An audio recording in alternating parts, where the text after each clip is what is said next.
Here it is right here from Real Clear Politics. Battle for the Senate. Real Clear Politics has Republicans winning 53 seats, Democrats 47. Pennsylvania, they are saying Oz is going to win. And no question. They're saying no question. They're also saying Georgia, Arizona, and Nevada. There you go.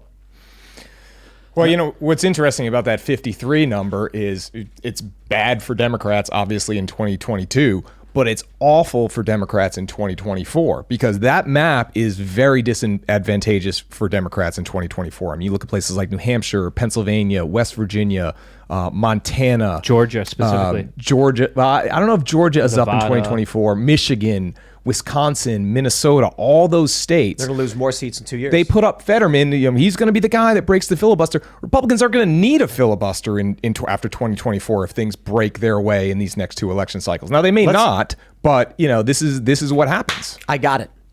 I really do think there are two things you can say to somebody. Let's aim in 2024. I don't know if it's possible. Do you know how many Senate seats are up in 2024? It's got to be Democrat. It's a third. A third. Okay, Yeah, so it's possible that we could see 60 Republican seats. We need what, like 63 or something. Let's get 66 Republican seats in the Senate, and then just run roughshod. Just pass all the bills, ban all the garbage. And I think maybe if you go to people right now and say gas prices, that's number one. But the other thing is, while you're talking to people and you go like, gas prices are really, really hurting you, right? Let me show you this. I got this thing here about gas prices and like, oops, I accidentally pressed play on this video of Biden supporting sex changes for children. I think those two issues are going to make people jump ship because when CBS did their panel with a Democrat, Republican, and Independent, what did the Democrat woman say? I've got a bunch of kids and what's happening in these schools is bad and I don't like it. I was talking to my mother over the weekend. I went back to her house, hang out for a few days, and Becky, I'm gonna put you on blast. I was like, Biden grabbing young women and smelling them and like telling that one girl, wait till you're 30 before you get into a serious relationship. Like that's scummy, dirty. And if I went to the park and did that to a little kid, I'd probably get thrown in jail. She's like, he did not. So I showed her the video. I showed her the picture. She's like, he shouldn't be touching little kids. He should not be. But the media is not going to show you that. It's up to us. And that's why Elon buying Twitter, that's an October surprise. What if 1 week before the election, Alex Jones, Milo Yiannopoulos, Laura Loomer, Donald Trump, they all come back and then they're surfing on that red tsunami. I wonder if that'll have an impact. I mean, these are loud voices. I mean, there's a reason they were censored. There's a reason, not just right-wingers, but also people on the left. A lot of anti-establishment types were censored because they're not censored because they were wrong. They're censored because they were a threat towards the current narrative, towards the current agenda, and they needed to silence those voices in order to make sure that their agenda, their narrative could go through it without even question, or without even being without being stopped at all. And I think this is why we had so much lunacy during the last 2 and 3 years, because no one could have challenged it. You challenged it, you got banned right away. This is, again, why I see Twitter as a net positive, possibly moving forward. Well, it's interesting you talk about that focus group, right? And people saying this stuff that's going on in schools. Well, look, it's been out there for a long time now, but it's just, it could never get traction on social media. It could never get traction in the mainstream media because they didn't want to talk about it. They didn't want to offend the far left that thought this was all great. But where it all starts to come out is when you've got, little Johnny with his Chromebook sitting home from school, and then mom and dad also sitting home from school working, and they're like, what? We never heard about this. And then people start digging in, and then you start activating all these people, and you cannot unring that bell right now. And so that is an exact point when you have gas prices where they are, inflation where it is, threat of war with Russia over Ukraine, and he's talking to, a guy that's pretending to be a girl in the White House. I mean, come on. Who watches that and says that person is faking it? They're all faking it. Dylan Mulvaney is intentionally trying to insult trans people and women. And there's nothing anyone can say to convince me otherwise. Yeah. Blair White said, no, I know people who know him, and Dylan is actually trans. And I'm like, there's no, like, that, I just don't buy it. I think Dylan Mulvaney's whole bit, and we've talked about it a couple times, is intentionally trying to insult trans people. It's you look at these videos and you're like, look at videos of your average trans person. That is not what Dylan Mulvaney is doing. Like, Blair White is an example of a conservative. I think Blair's conservative, I assume, Trump supporting. And then you look at ContraPoints, the two examples, left and right. They do not act like that. This Dylan Mulvaney goes to the White House and says extremely offensive things. Come on, like Dylan Mulvaney made a video about how he's got a bulge and everyone was staring at it. Like that, I'm telling you, man, this person is trying to make to insult trans people, and Dylan's probably laughing every time he puts a video out. Because conservatives are watching it saying, look how crazy they are. And the left is being like, we better protect it. It's like that teacher. You saw the high school teacher with the big fake tits? Yeah. Mm-hmm. Some people are suggesting that was a troll. I saw that. Maybe it was a troll. I'm like, I wouldn't be surprised. Oh, I mean, look, I got to be honest. I mean, maybe society is collapsing. People are losing their minds. But I really think when you look at there are a lot of people who are trans that are not prominent and you might not even notice. And they've been around for a long time. Then you look at Dylan and everyone assumes that's what trans is. And I'm like, no, Dylan is just intentionally, it's a character. It's a caricature. It's a mockery. It's akin to a minstrel show, and there's nothing anyone can say to convince me otherwise. Because Blair White's not walking around talking about Barbie pouches. Like, what is that even word? Hiking heels, dude. She doesn't make her personality about her gender. You know, It's a that's the big show. difference. Dylan is doing a show. It's fake. Yeah. Anyway, look, Luke, I gotta ask you this question. Uh-oh. Look at this map. What am I pointing to right there? What is that? New Hampshire? What color is that? I don't know. I might be colorblind. I can't really. What color is it, Luke? What is that? What color is New Hampshire? Ian? Correct. Who's the governor of New Hampshire? It's blue. It's blue! New Hampshire's How blue. is New Hampshire voting a Democrat senator in? Bernie Sanders? No, he's Vermont. He's Vermont. I don't know. Yeah. And he's independent anyway. Who runs that I guess state? I don't know much about that race that's happening in the Senate there, but I do know the governor look. there, Sununu. Now here we have it. Oh, Governor red. what happened? Oh, New Hampshire.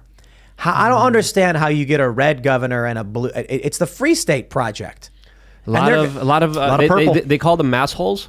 A lot of people moving up from Massachusetts and changing the landscape there. But, That's right. I don't think it matters what political party you affiliate with, personally. I want good people. I don't care what label you slap on your shirt. Hey, I'm still a big fan of the Free State Project. I think they're doing incredible work, and I think a lot of them, especially with the homeschooling network down there, is doing incredible stuff that I think should be replicated and copied everywhere else. Their meetups, their community is awesome, going strong and doing really, really incredible things.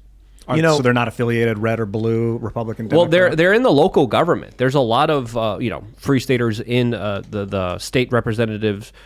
Local governments there that are implementing local laws, local jurisdictions, making sure that you could actually get raw milk, ice cream. That was one of the big hurdles, making sure that you could carry your firearm when you're on an ATV. And there's a lot of other legal battles, especially when it comes to taxes and tax credits, especially from homeschooling, that they did have very significant victories on by coming together and working together on those issues. What was the no gun on an ATV problem they were facing? New Hampshire had some weird law where you couldn't have a gun on a snowmobile or ATV.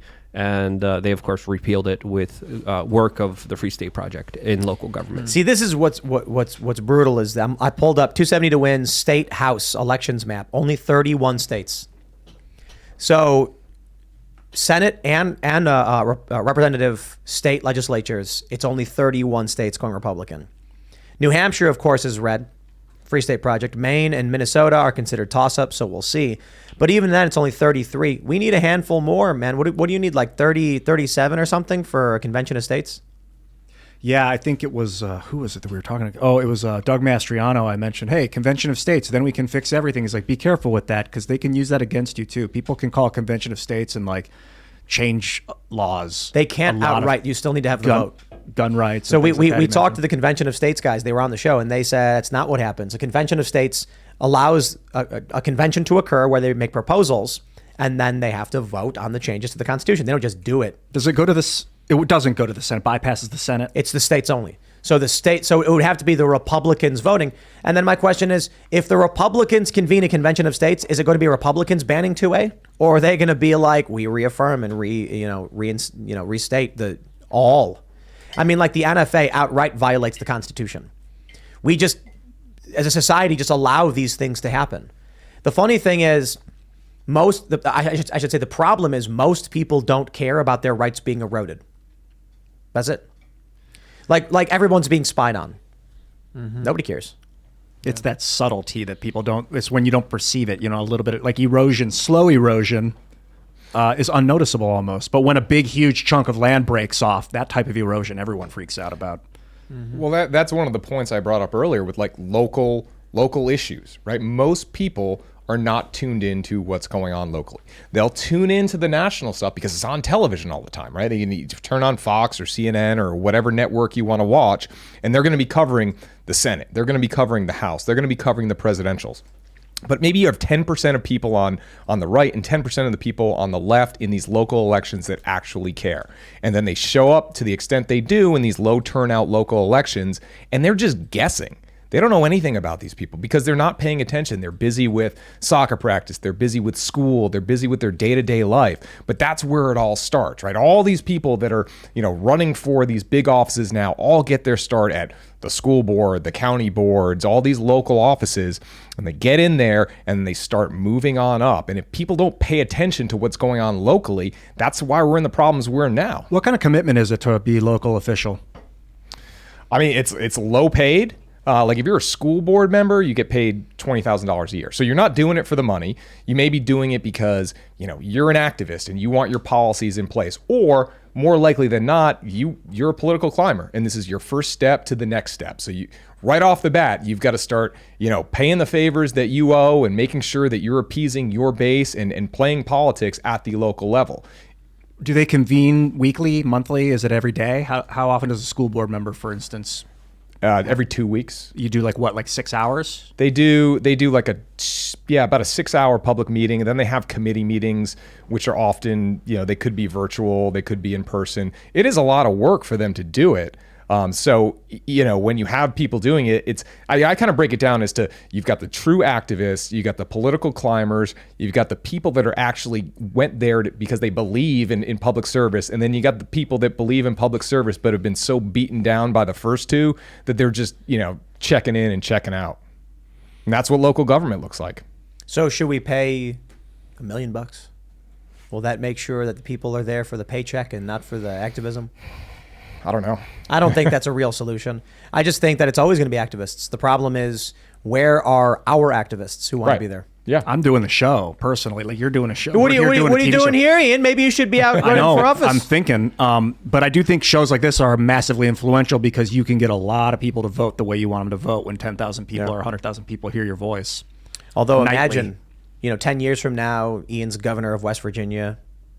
And we're like, remember when he was on the show and then he decided, he got to do something, and now he's the governor and constitutional carry's been enshrined at the federal level. Ian's running for president. You know what I don't like about governorship right now is that they can decide for their state if abortion's legal or not. No, One person. Isn't it chosen by the government? No, the it's governor? not. Who decides? It's state legislature. So how many people is that? Depends on the state. In some states it's 50, some states it's 300. Is the governor involved in that?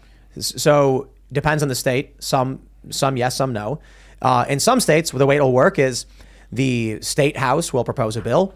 They'll vote on it. If it passes, it goes to the state senate, who will vote on it. If it passes, it goes to the governor's desk, and he can say veto or assign. Veto, but not in every state. The governor doesn't have veto power. Does the governor have veto power in every state? I don't know about every single state. I think like Nebraska is an assembly structure, and some states have like a senate. I don't know. It depends on the state, man.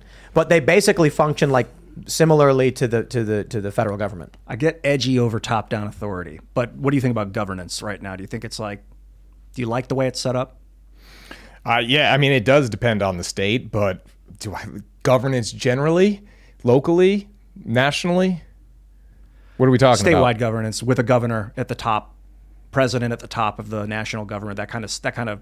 Yeah, I think you need it. I mean, I think you need, it's federalism, right? If you have too powerful of a state legislature, you're dealing with the same issues you would have if you didn't have that check and balance at the national level checking Congress, right? If you don't have that at the state level, there's a lot of things that get done at the state level that don't get done at the federal level. The federal government will try and get those done, but most of the consequential stuff that affects your day-to-day life happens at the state level. So if you're flipping every which way and you don't have those checks and balances in the state government as well, your live's going to be impacted. So we had Ammon Bundy on last week, and he was saying that if he becomes governor, he's going to make abortion illegal, basically, and that's just a vague, a Yeah, Tim's generalization. saying he has a policy plan and he's going to advocate for it, and then hopefully get to sign it. Advocate for it. I get you. Right. Advocate for it to the legislature. Then they get to decide what to do with it. Okay. Saying, if you get this to my desk, I will sign it. You think you'll ever run for state office? No. Any kind of office? Do you have any No. aspirations right now? Never. Definitely not. Where are you going to run for? I will say right now, there will never be a circumstance where I will ever run for public office.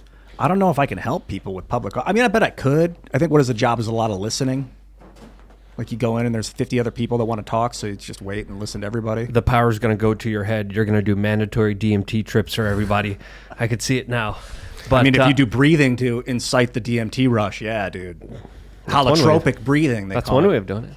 And when every single person who turns 18 has to go to go in for extended state DMT.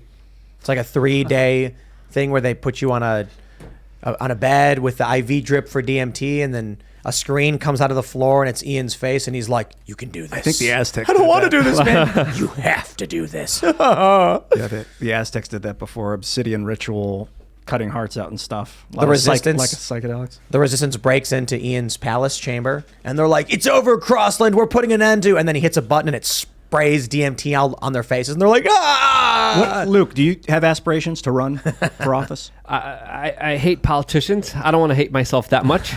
And no, hell no. I just don't see it. I see more positive change being done by media rather than being in a political office. Yep. Culture is very important. Right. We've had governor candidates come on the show, but I've never been to their governor's mansion. I mean, I'd go there, look around, take some pictures. Well, they're just candidates. They don't have mansions.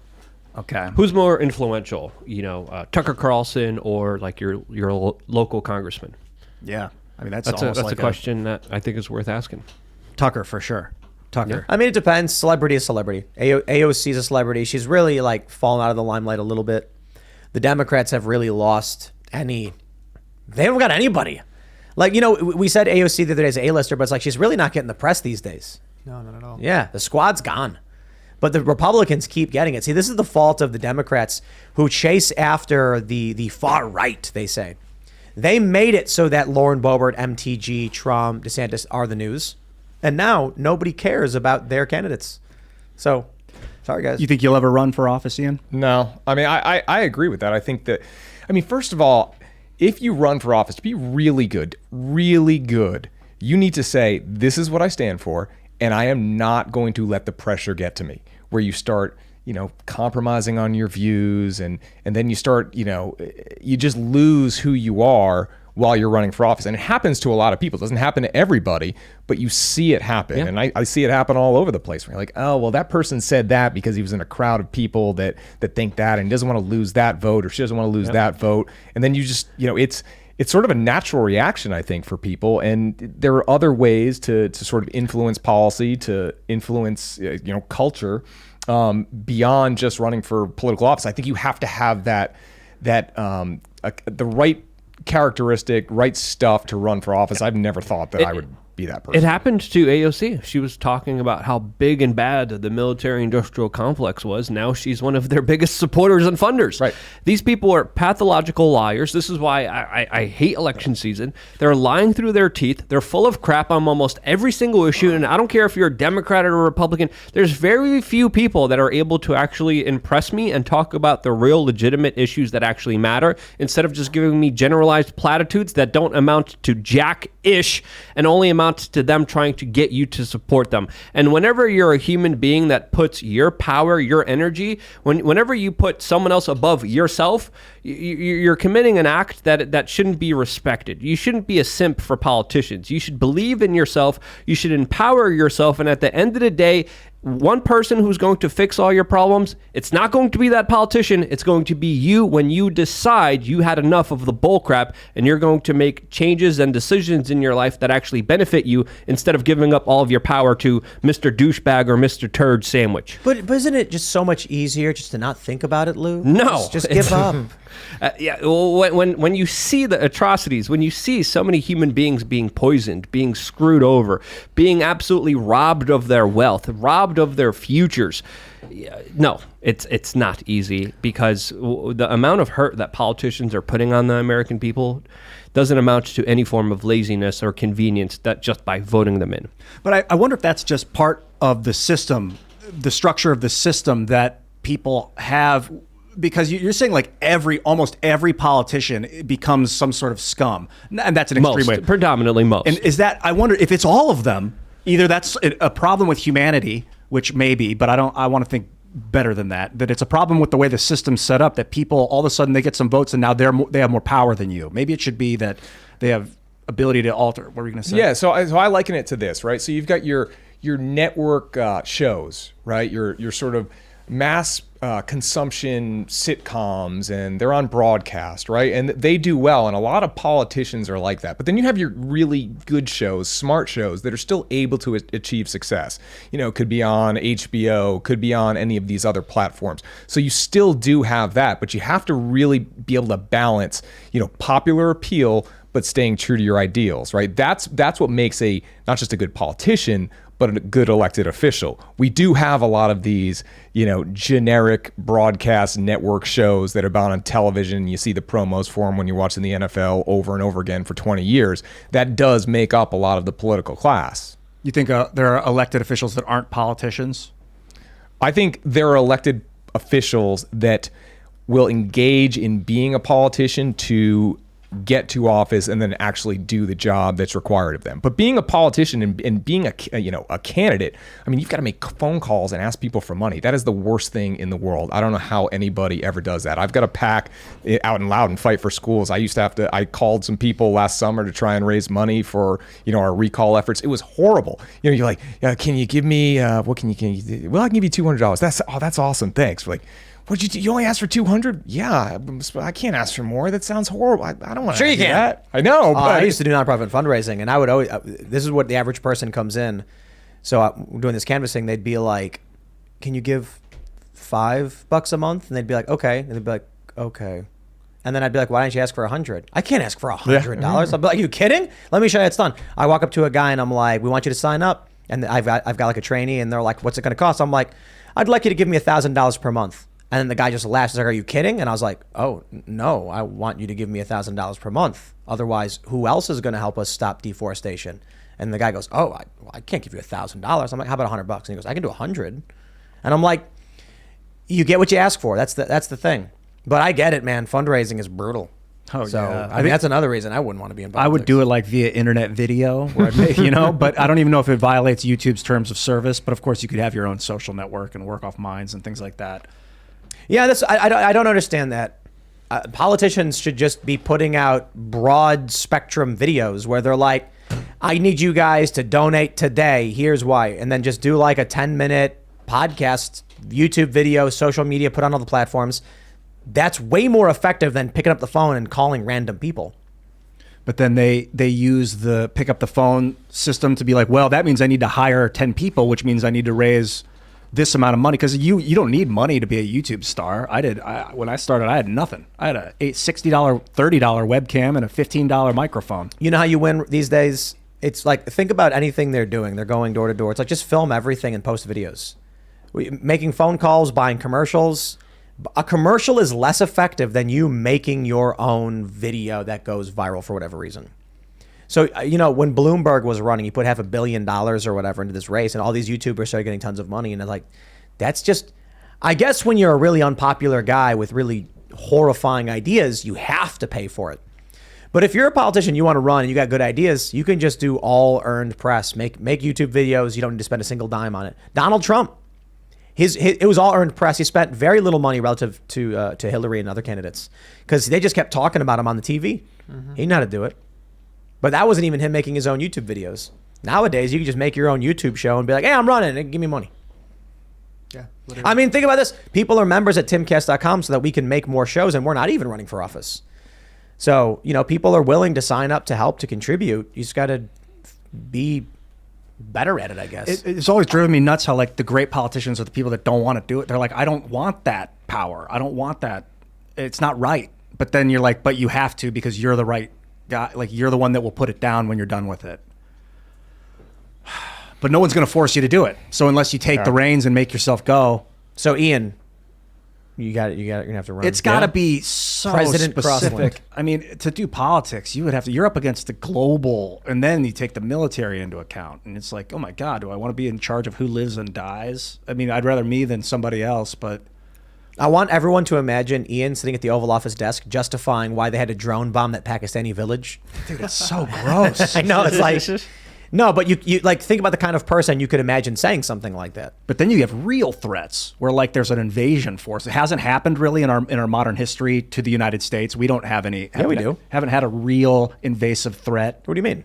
The United States. It For was the Germany. past several years, people are marching in the tens of thousands with their flags. I would have sent the National Guard out night two. Yeah, that's what Carrie Lake has been saying. National Guard, man. That's what it's Carrie for. Lake has been calling for the National Guard to go down and stop the invasion. The border dude and the cartels. Now you want to talk about an enemy you do not. Well, I don't want to make enemies with cartels who are on our. But we've got like a drug. What do they call it? A narco terrorist state on our southern border. Like the Mexican government is the cartel essentially. And Or it's like the cartel is a form of government that operates. Right. But they're intergovernmental. I mean, you've got cartel operating even up in Maryland and, up in... that is freakish. US. That's true. Haven't you ever watched Breaking Bad, dude? Has it always just been military authority since the beginning? I don't remember. Looking at history, I don't know of a time when it wasn't military authority first and then everything else. Well, yeah, we're in a bubble. I mean, it's a crazy thing, dude. You just... Because I got to say it. I've been reading about the Civil War, and there was no... Lincoln suspends habeas corpus from D.C. up to Philly, up to Pennsylvania, basically, because Maryland was a slave state. So they're just randomly arresting people. This is why the four states in 1861 in May seceded, because Abraham Lincoln was like, I'm not going to allow these 7 states to secede. We're going to use force. Then 4 other states, Tennessee, North Carolina, Arkansas, Virginia, were all like, yo, we're not gonna stand by and let you do that. It was brutal, but it was war. You know, what do? When war breaks out, everything else is just words on paper. You know, you can come out and be like, I've got a constitutional right to this, that, or otherwise, and they're going to be like, yeah, well, we're being invaded by, China or whatever, so I don't care. Like the United States interned Japanese people. Like, that is certainly not constitutional. Yeah. Didn't matter. War's war. Yeah, did it anyways. Winning. So if it really does break down and get crazy, people don't understand how crazy it can really get. Everybody tries to base what they think is happening in this country off of what's already happening right now, what happened in the past. But you know what, man? What people really don't get, every single war, this technology has advanced in weapons. And so when the next war breaks out, people are taken by surprise at the weapons that are being used. So just consider this. You have the invention of rifled muskets and even breech loading rifles in the Civil War. And that increased accuracy of the rifles by like 400%. So now bayonet charges don't work. And many groups tried that. Imagine where we go now. Imagine if a war actually broke out. What do you think we're going to see? It's not just going to be AR-15s. There's going to be weird things. There's going to be drones. There's going to be a DJI drone, and it's going to be carrying a small payload, and it's going to fly up and then zoom straight at you and explode. There's going to be people with microwave cannons. So like active denial systems, it shoots microwaves at people, so it makes them feel like they're on fire. Laser weapons. LRADs. Tiny drone bullets that are going to be controlled and just fly into someone's head and blow up. That's right. Thanks for checking out this segment from the Timcast IRL podcast. But if you want to check out the full show live, tune in Monday through Friday at 8 p.m. And if you want more special access content, head over to timcast.com and become a member.